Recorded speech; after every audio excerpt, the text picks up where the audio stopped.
Hi everyone, I'm Shabnam Mahmood from BBC News and I'm here with Kangana Ranaut, one of the biggest stars in India today. She shot to fame in 2006 with her debut film Gangster, and in less than a decade she's established herself as one of the leading actresses in Bollywood. Her choice of roles has redefined the stereotypical Indian film heroine. Let's welcome Kangana. Thank you, everyone. Thank you. Thank you, Shabnam. First of all, Kangana, I'd like to take you back to your childhood. Tell me about your story. What were your expectations growing up as a young girl in your family, in your village? Well, the thing is, in India, it's a matter of fact that a girl child is seen as a liability, and probably the only expectation is that you grow up to, be a presentable young woman who can get a decent spouse. That's not much of an expectation, but yeah. So what were you like as a child? Pain, I'd say. I wasn't a child that an Indian parent would like to have. I was quite rebellious. And I didn't see myself as, I guess my family saw. I didn't see myself as a liability. I didn't see myself as someone who is, whose purpose of life is just to find a good enough husband who can take care of her. I saw myself as much more than that. You said rebellious. What kind of things did you do as a child? I think I was quite confident of myself, and I had a mind of my own. I liked the fact that my father had a lot of expectations from my brother, and I probably wanted to be that person who he could be proud of, and who could, who could be her own hero. So, yeah, that led to many incidences, including my running away from my house, I guess. Before we come to that, just wanted to ask you a little bit more about your family. Was it a very traditional family? Was there a lot of, the male members of your family, were they treated with favoritism? Yes, I won't say it was an exceptional Indian family. That is pretty much how it is everywhere, where, you grow up in a very, very protective environment. Which can sometimes lead to a little bit of suffocation also. It can just be a little too protective sometimes.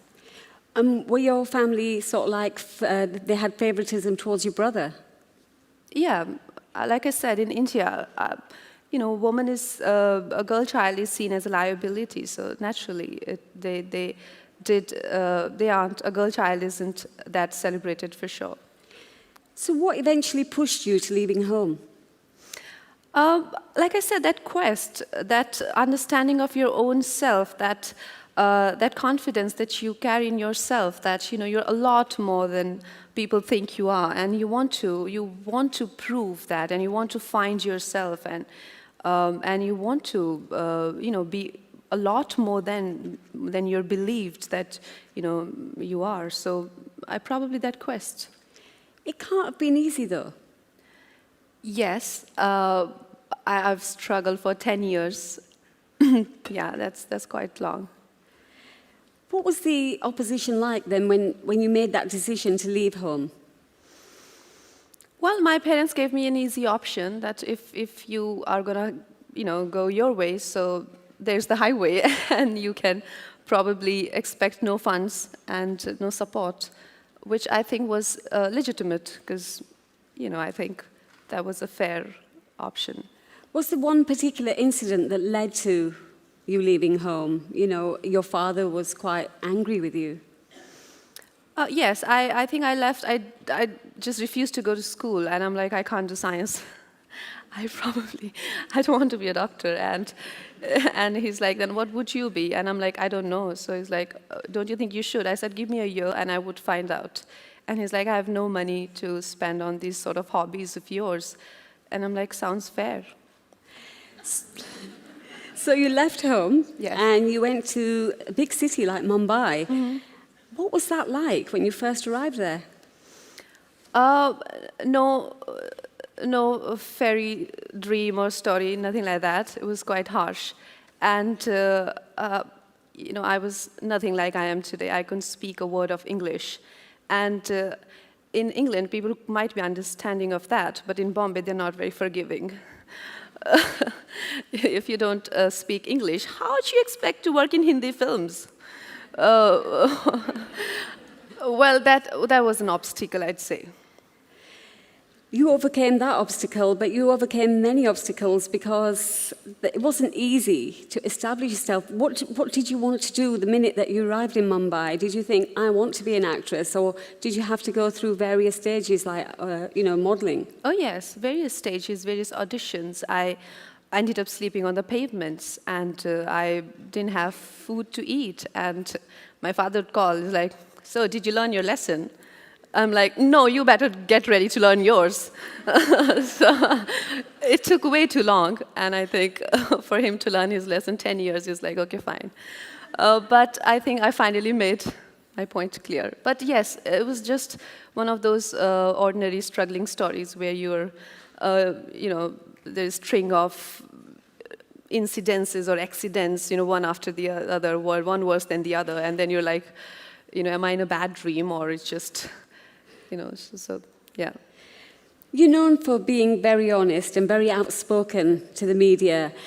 You're a great role model for the modern, independent Indian woman who goes against the traditional norms. How important is that for you? Well, honestly, I really don't know how to be any other way. I mean, I find a lot of pride in being who I am, and that was the case from my childhood. Like I said, my parents saw me as someone else. They saw me as someone who was a liability, but that didn't change my understanding of my abilities and myself. And when I came to Mumbai, they saw me as this village woman who had a weird accent and weirder appearance, I guess. But I didn't see myself like that. I thought of myself a lot more than just, I am a lot more than my appearance or my age or my color or my hair. And that is how I saw myself, and it'll never change. And why would I want to hide that? I let that be there. You know, for people, sometimes they find it too much, sometimes they like it. I mean, that's just the way I am. What are expectations for girls now compared to when you were growing up? And that wasn't a very long time ago, was it?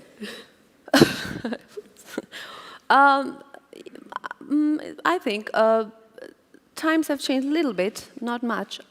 This generation isn't as bad as our generation, you know, when I was growing up. But I'd say in India, we have a lot of work to do, and we need a lot more role models which young women can follow and parents can follow, where they have people they would like to, you know, get inspired with their stories and their journeys.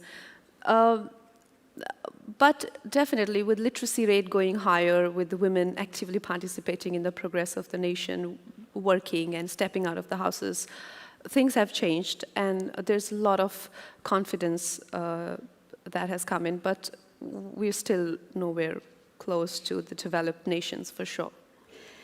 So things have changed a little bit. Do you think the focus is shifting away from marriage, say, and are girls able to focus on careers?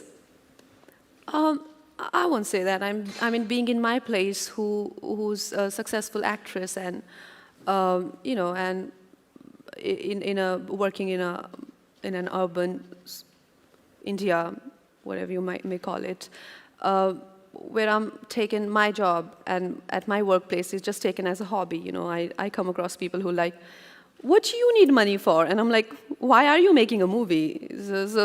So I can see the challenges which rest of the women must be going through, you know, and I know of my friends who are married, and every time they get married, their husband's job is the priority, you know, so sometimes they have to even quit their jobs just because they have to prioritize their husband's work situations and maybe problems. Do you think it's particularly worse in your industry because there is this perception that in the Bollywood film industry, women are taken for their looks rather than talent? Well, yeah, I wouldn't want to admit it, but it is. I'll get bashed there. You know, she went there and she said that. But it is true that they do objectify women. Bollywood films do objectify women, and not all of them, some of them at least. Sexism and misogyny against women is an issue that all patriarchal societies have to deal with. Yes. And this is particularly close to you because it was reported that your sister was the victim of an acid attack. Right. What can be done to combat this widespread gender crime? I don't know. I think I can just go on about it. But we first of all, as society, as people, try to single out India. That is the problem everywhere, where you know, feminine as an emotion, feminine as a quality, it could be kindness, compassion, is seen as a weakness, where it is not. You know, it's just not women. It is just not restricted to women, even to children, to men who tend to display these emotions. They are seen as weaker beings, you know, and that is not the fact. We need to change that mentality. We need to respect the feminine as an emotion and not try and suppress and crush it, but to love and to value it. And the history is witness that in the past, if anything that could conquer the darkest and the deepest corners of a human soul, that has been feminine. It has been compassion, love, and that is the only way to penetrate the darkness, light, not anger or you know, one of your very aggressive emotions. So the tendency of human beings to see feminine as a weaker emotion, that is what has to be changed. So when you see a beautiful woman and you can't acquire her, you want to destroy her.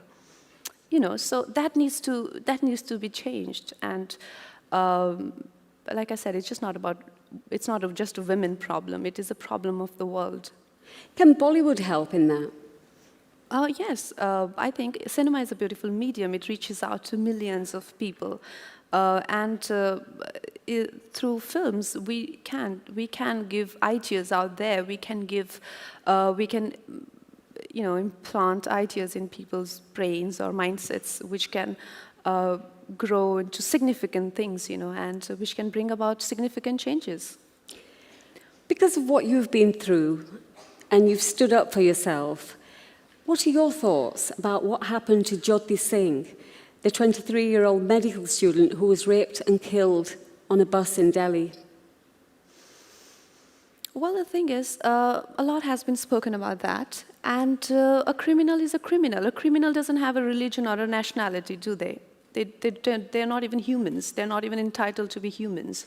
So if you see, you know, their tendencies, they probably would fit in animal kingdom, and animals don't have religions. So why to see criminals as people who belong to a certain, you know, race or creed or religion? No, they don't have. They're not even humans. So there should be strict laws for animals like that, and they should be behind the bars and not left in the open like that to damage humans, I guess. That particular case received a lot of attention around the world. Do you think things have changed for women? Things have changed for women. Have things changed for women since then? Is it safer for women to go out there? How do you guarantee that, you know, how can you guarantee something like that? I mean, I wouldn't say that anyone can guarantee that sort of, though I would love to live in a perfect world like that, but we can only hope and try, and our sincere endeavors could hopefully lead us there. But it would be absolutely wrong if we tell our children that, okay, now we think it's, you know, completely a crime-proof world that we are a part of, and now go out and do what you like. I don't think that's achievable. Probably in my little understanding of the matters, I think that's a little impractical to hope, yeah. But there are a lot of women in India that are reluctant to report crimes like that. Yeah, I think that is very, that is the sad part, that as a woman you feel responsible and you're held responsible for an incident like that, and again, that comes from the fact that your birth as a girl child is not celebrated. If it's not a tragedy, to a family, it's definitely a setback. So when you start from a point like that, it's very hard to find pride in your own self, confidence in your own being and in your own actions. So probably everything that you do is wrong. So even if you get teased or you get molested, was your fault and you were wrong. So I think that mentality has to change just so that these people can report and they can identify the animals we just spoke about, because they roam around everywhere. And it's not just in, not in every class. The crimes happen in all classes, Coming back to Bollywood, what is the future for female actresses? Are they going to be taken seriously? They're going to be taken seriously. Well, I don't think we need anyone's approval about what we do as actresses. I feel it's a lot more important for women to accept themselves as opposed to others accepting them. You can't be hoping to get others' approval on what you do. When I work in a film, I'm not seeking anyone's approval, so because they always start as, and I'm like, yeah, it is good, it's great, and they're like, yeah, it is good. So you got to be confident of who you are, and you can't really always, because others' opinion of you will always shift. Their perspective will keep changing. Like I said, when I started out, they dismissed me like a nobody. And today I am who I am because my understanding of myself never changed. So as women, we don't have to hope that we get our due. We need to get up and get it ourselves. Thank you. And finally, Kangana, what else is in store for you beyond acting? I have a couple of projects coming up. I'm starting a period drama called Rangoon, which is based in World War II. So I'm going to start filming for that. And then there are some biopics and regular film stuff. I love being here, though. Love being here. Thank you so much. This was something so unusual for me. Thank you.